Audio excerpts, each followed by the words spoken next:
ओ नमो भगवते वासुदेवाय। अथ षष्ठोऽध्यायः। श्रीमद्भागवतसप्ताहपारायण श्रवणविधि। कुमारो ऊजुः अददे सम्प्रवक्ष्याम सप्ताहश्रवणे विधिं सह एव सुबीचेव प्रायसाध्यो विस्मृताः दैवज्ञं तु समाहूय मुहूर्तं पृच्छ्य यत्नतः विवाहे यादृशं वित्तं तादृशं परिकल्पयेत् नभस्य आशिनो ऊर्जो चौमार्गशीर्षा विदीर्णभाः एतमासकदारम्भे सौतॄणामोक्षसूजगाग मासानां विप्रहेयानि तानि त्याज्यानि सर्वदा सहायच्च इदरे तत्र कर्तव्यसा उद्यमाचये देशदेशे तदा सेयं वार्ता प्रेष्यो प्रयत्नतः भविष्यति कदाचित्रम् आगन्देव कुटुम्बिभिः दूरे हरिहरा केचिद् दूरे च अच्युतकीर्तनाः श्रियासूत्रद्वयो ये च तेषां बोधो यदो भवेत् देशदेशे विरक्ता ये वैष्णवा कीर्तिनोत्सुकाः तेषु एव पत्रं प्रेष्यं च तत्खेलनं निदीरितं सदां समाजो बविदा सप्तरात्रं सुदुर्लभः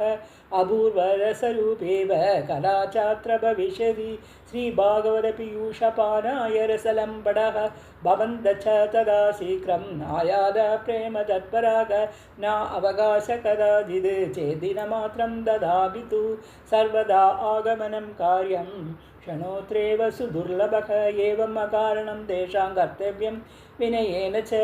आगन्तुकानां सर्वेषां वासस्थानानि कल्पयेत् तीर्थे वापि वने वापि गृहे वा श्रवणं मदं विशालवसुधा यत्र कर्तव्यं तत्कथास्थलं शोधनं मार्जनं भूमि लेपनं धातुमण्डनं गृहोपवस्कारमुद्धृत्य गृहकोणे निवेशयत् अर्वापञ्चहदो यत्नाद् अस्तीर्णानि प्रमीलयेत् कर्तव्यो मण्डपप्रोचैः कदली खण्डमण्डितः बलपुष्पदले विशग विधानेन विराजितः चतुर्दिशु दशराभो बहुसम्भविराजितः ऊर्ध्वं सत्येवलोगा च कल्पनीय सविस्तरं तेषु विप्रा विराक्ता च स्थापनीये प्रबोध्य च पूर्वं तेषा आसनानि कर्तव्यानि यदोत्तरं वक्तु चापि तदा दिव्यमासनं परिकल्पयेत् उदमुहो भवेद् भक्ता श्रोत्रा वै प्राङ्मुखस्तदा प्रामुखे भवेद् भक्ता श्रोता च उक्मुखस्तदा अथवा पूर्वदिज्ञेया पूजपूजकमध्यतः श्रोतॄणामागमे प्रोक्ता देशकालादिगो विदेहि विरक्ता वैष्णवो विप्रो वेदशास्त्र विशुद्धीकृत् दुष्टान्तकुशलो धीरो वक्ताकार्योधि निःस्पृह अनेह धर्मविभ्रान्त श्रेणापाखण्डवादिनः सुखशास्त्राकदोचारे राजस्ते यदि पण्डितः वक्तुपार्श्वसहायर्थम् अन्यस्तापि तदाविदः पण्डिता संशये चेता लोकबोधनतत्परः वक्ता शौरं प्रगत्येवं दिना अर्वाप्तये अरुणोदये असनिर्वृत्ते सौजं स्थानं समाचरेत् नित्यं संक्षेपदा कृत्वा सन्ध्याद्यं स्वप्रयत्नतः संक्षेपदा कृत्वा सन्ध्याद्यं स्वं प्रयत्नतः कदा विघ्नविघादाय गणनादं प्रपूजयेत् पितृं संतर्प्य शुद्धार्थं प्रायचित्तं समाचरेत् मण्डलं च प्रगर्तव्यं तत्र स्थाप्यो हरिस्तथा कृष्णम् उद्दिश्य मन्त्रेण चरत्पूजाविधिं क्रम प्रदक्षिण नमस्कारन् पूजान्ते सुधिमाचरेत् संसारसागरे मग्नं दीनं मां करुणानिधे ब्रह्ममोहगृहीताङ्गं मामुत्थर भवार्णवाद् सर्वत्र गोविन्दनाम संकीर्तनं गोविन्द गोविन्द संसारसागरे मग्नं दीनं मां करुणानिधे कर्ममोहगृहीताङ्गं मामुत्तर भवार्णवाद् श्रीमद्भागवतस्यापि तदपूजा प्रयत्नतः कर्तव्याविधिना प्रीत्या धूपदीपसमन्विता तदत्तु श्रीफलं धृत्वा नमस्कारं समाचरेत् सुधीप्रसन्नचित्तेन कर्तव्या केवलं तदा श्रीमद्भागवताख्योऽयं प्रत्यक्षकृष्ण एव हि स्वीकृतोऽसि मया नाद मुख्यर्थं भवसागरे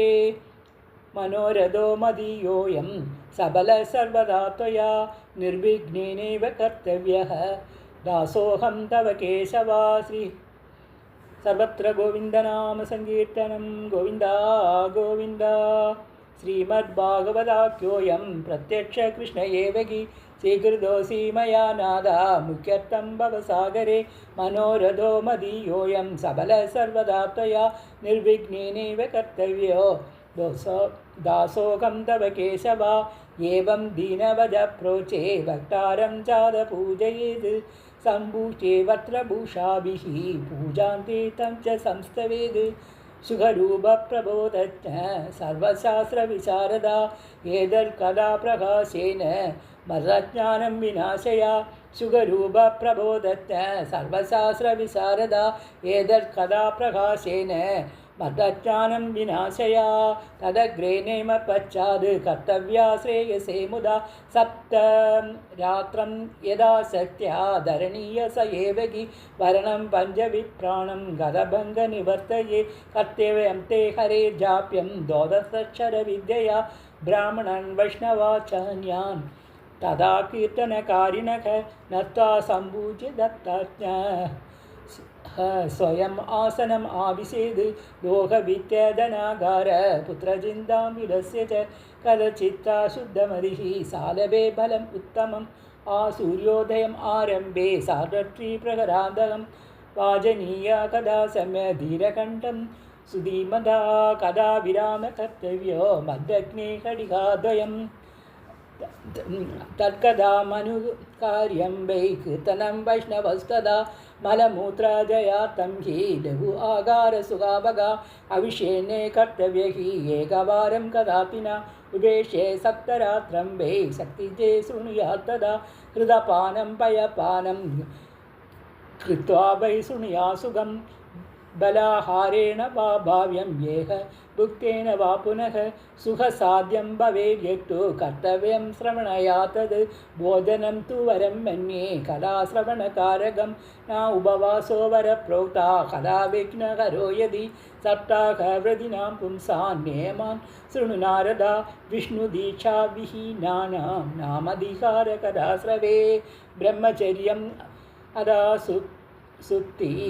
पत्राबल्यं च भोजनं कदा समाप्तो भुक्तिं च कुर्यात् नित्यं कदा विधि सर्वत्र